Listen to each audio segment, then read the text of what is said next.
मित्रों, मंच पर आते ही मेरे छक्के छूट जाते हैं और जब भाषण सुनता हूँ तब भी मेरे छक्के छूटते हैं। जो मैं सुन रहा हूँ, इतना वक्त लगा रहा हूँ, मुझे मिला दोनों हाल में मेरे छक्के छूटते हैं।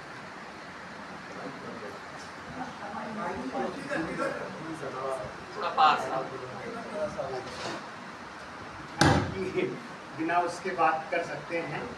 4 कहानियाँ सुनी हमने। माइक बंद है वो बिना उसमें बात कर लेंगे, कोई दिक्कत नहीं। हाँ जी, 4 कहानियाँ सुनी मैंने। मुझे कानपुर का एक दिन याद आया। अभी हमारे किसी मित्र ने अभी कहा था कि कहानियाँ बहुत दूर तक जाती हैं।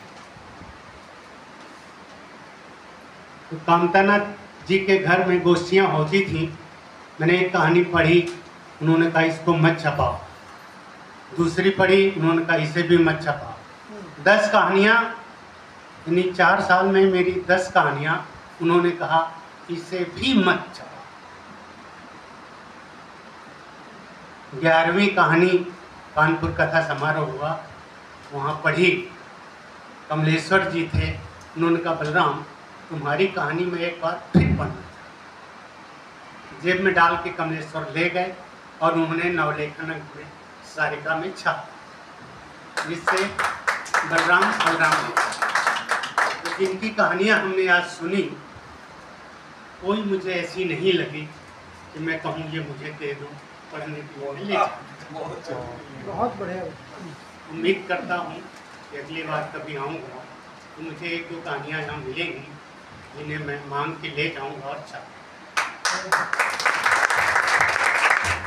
कहानियों पर बहुत सारी बातें आप लोगों ने कर ली, अच्छी भी की और कुछ लोगों ने आलोचना भी की।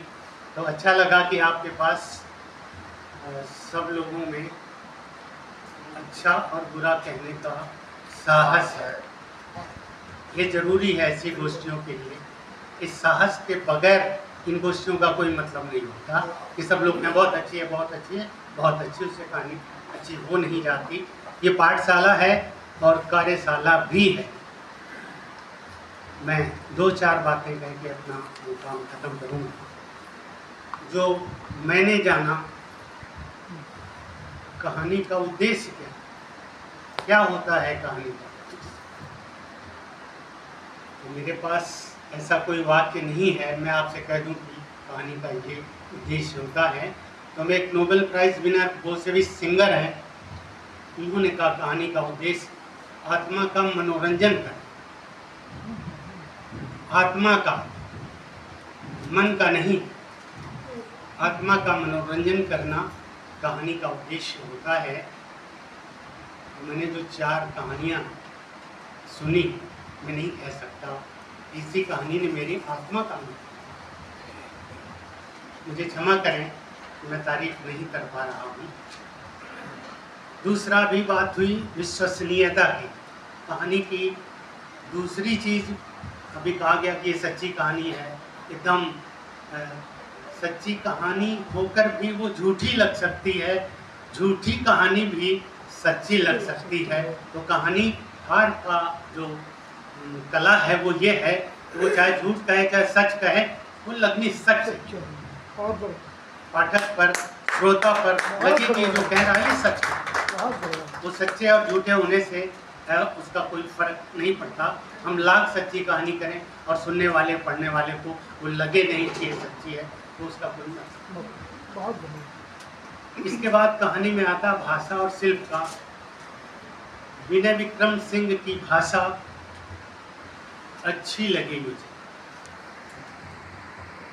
और लेकिन कहीं कहीं बुनावट में बनावट भी नजर आई जो कहानी में नहीं होनी चाहिए।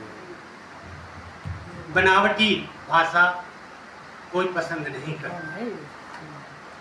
बुनावट जरूरी है, बिना बुनावट क्या अच्छे कहानीकार नहीं बन सकते, लेकिन भाषा अगर बनावटी हो गई तो कहानी का सत्यानाश हो जाए।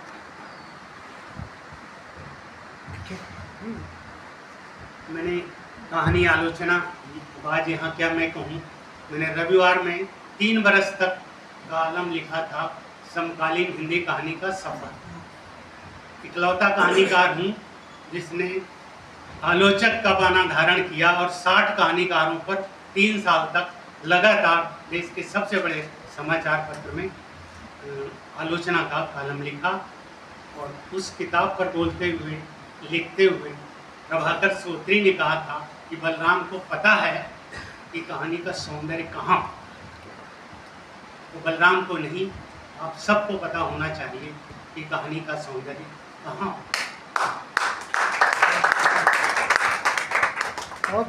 इन शब्दों के साथ मैं सवाल छोड़ के जा रहा हूँ, जवाब मेरे पास नहीं है। बच्चन जी का इंटरव्यू जब किया तो उनसे पूछा था, बच्चन जी हमको आप कोई एक बात बताइए जो मैं जीवन भर धारण कर सकूं। उनका बलराम मेरे पास कोई एक बात नहीं है, एक अरबी की कहावत है वो है मेरे पास, जिसको मैं धारण करता हूँ और वही तुम्हें दे रहा हूँ। तो अरबी की कहावत ये है, आप सब लोगों से कह रहा हूँ, कहानियाँ पढ़ते हुए भी सुनते हुए भी मुझे लगा कि वो बात आपको मैं आज यहाँ दे के जाऊँ जो मुझे बच्चन जी से मिली थी कि लाख शेर पढ़ तब एक लिख। कहानियाँ पढ़िए, लाख कहानी पढ़िए, तब एक कहानी जब आप लिखेंगे तो अच्छी। बहुत बहुत धन्यवाद श्री बलराम जी का।